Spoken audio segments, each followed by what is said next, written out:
Let's talk about guns, school safety, and other subjects with Counselor to the President, Kellyanne Conway. Thanks for joining us. My pleasure, Brett. Let's start with the story of the day that we led with, which was the security clearance issue for Jared Kushner, downgraded to secret. How is that sitting in this White House, and how does it affect his job? Well, I've not discussed it directly with Jared or anyone else. Obviously, Jared is in charge of or supports many of the different initiatives by the president. You heard President Trump himself on Friday in front of the whole world to see in his bilateral press conference with the Australian Prime Minister, Brett, that he has great faith in Jared Kushner as his senior advisor to continue to work on matters affecting Middle East peace, for example, and other pieces of his portfolio. Jared has been involved with NAFTA renegotiations. Obviously, he's had a great deal to do with China, many of the foreign trips he's been involved with, if not all of them. And so I don't know the status of other people's security clearances, nor do I want to. I find the entire process to be one that should be tightly held and one that should be not within the purview of your colleagues at the White House. I know what my status is, I know what my clearance is, and I expect that the rest of us will be read into that as we need to be. Sure, but talking to intelligence officials, they say 50 to 75% of the material that goes over the NSC's desk is top secret. He's dealing with Middle East peace here. That's a lot of top secret stuff. Well, I'll leave that to Jared and to the NSC and to others to sort out. But I will remind you that... You expect that it's going to get through.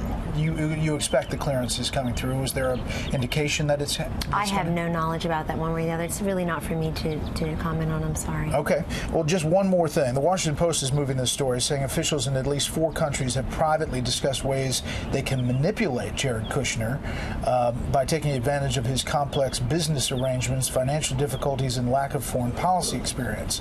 How do you respond to a story like that? I've glanced at that story. I know it's pretty much just breaking. I haven't had a chance to read, and I haven't had a chance to discuss it with Jared and others who would be in the know. So I can't really comment on stories that are newly posted. What I will say is I think that there are people out there gunning for folks inside all of the time, and that goes beyond doing one's job as a reporter, as a journalist. Since the moment we arrived here, folks have been throwing logs in our path, and it really hasn't deterred this president from carrying out the agenda on behalf of the American people. He's had tremendous progress and delivered results again and again, despite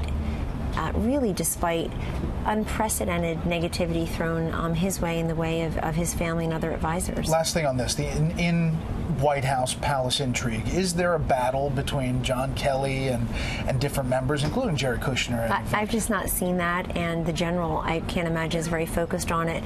He has a great deal of respect and support among the staff in this building, not only, Brett, because he's brought structure and discipline and order and a process that I think benefits the president, and the information and people flow to the president's desk, which is appropriate. The man is the commander-in-chief and leader of the free world. He ought to have time to think and deliberate and get different inputs and ideas from people. At the same time, General Kelly is oriented differently from many of us. He's in his 5th decade of public service, and that really matters. He came from the cabinet. He has a great deal of respect on Capitol Hill and in the among cabinet members, and certainly here among the senior staff. Kellyanne, let's talk substance on the gun issue and where it's going. Here is Senator John Cornyn today on this. If our attitude is, I want everything on my list or nothing, we're going to end up with nothing. Let's do what we can immediately to pass fix NICS and build from there. I'm willing to work with them. The president's willing to work with them on things like bump stocks, the mental health failure. So what is realistic? For immigration, you had pillars that you had to have. Are there pillars when it comes to gun control and safety, school safety? Well, the president has spoken extensively. He's been out there talking, obviously, to affected families and individuals, Brett, obviously to public safety officers, and then yesterday to the governors. And I sat in all 3 of those sessions, and I can tell you, even in his conversations with members on Capitol Hill, the president supports increasing the age, perhaps for possession of some firearms. He certainly supports fixing NICS, and you saw Senator Murphy. Which is the background checks. That's right, in the background checks.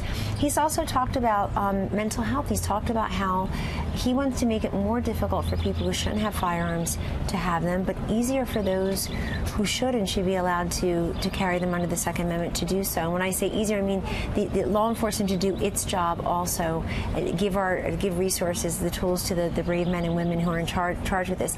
It's a complex issue, and I think the nerves have been very raw because we're also incredibly moved and saddened and angered by what has happened in Parkland and elsewhere.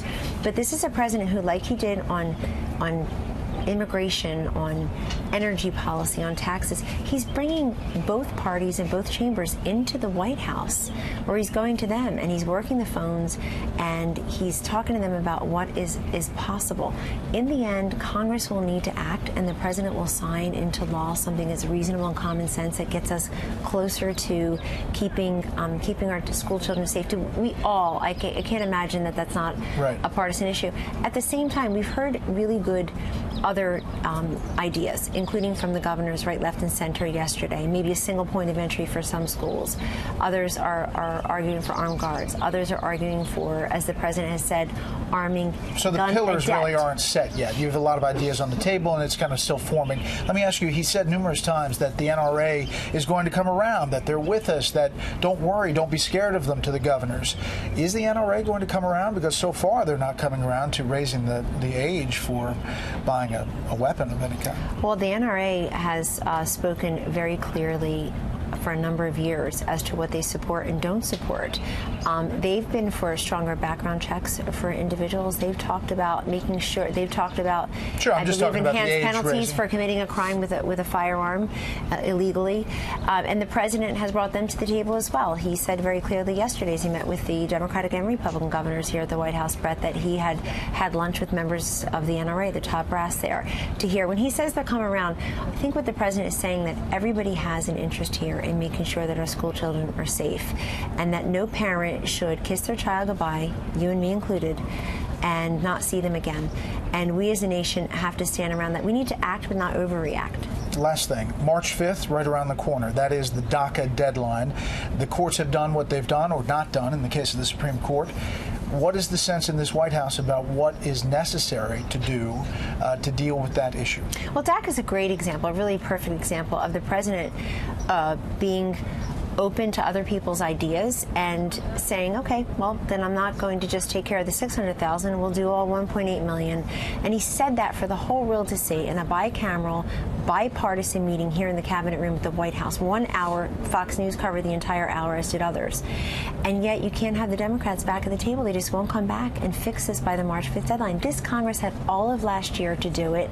The president gave them another 6 months to do it, and they still haven't acted. And you have to ask yourself, why is it? Do they care about having a blunt instrument against this president and his party, or do they care about helping the dreamers? So is there an executive order that's coming? Is there something else coming from this White House? Because obviously it's not happening on Capitol Hill. If it's not going to happen on Capitol Hill, the president, I know he's examining other avenues and options.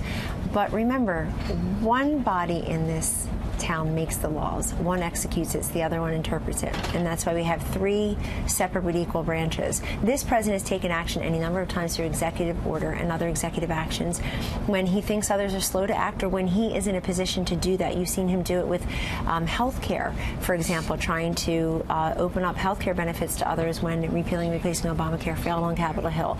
You've seen him do it to get the coal miner benefits back. You've seen him do it for regulatory reform. He's done it to take us out of TPP, to take us out of what he considers to be bad deals. So he will act if, in fact, his authority allows him to, but he's made a commitment very publicly to resolving this issue. The question is, where are the Democrats? Kellyanne, as always, thanks for the time. Thank you, Brett.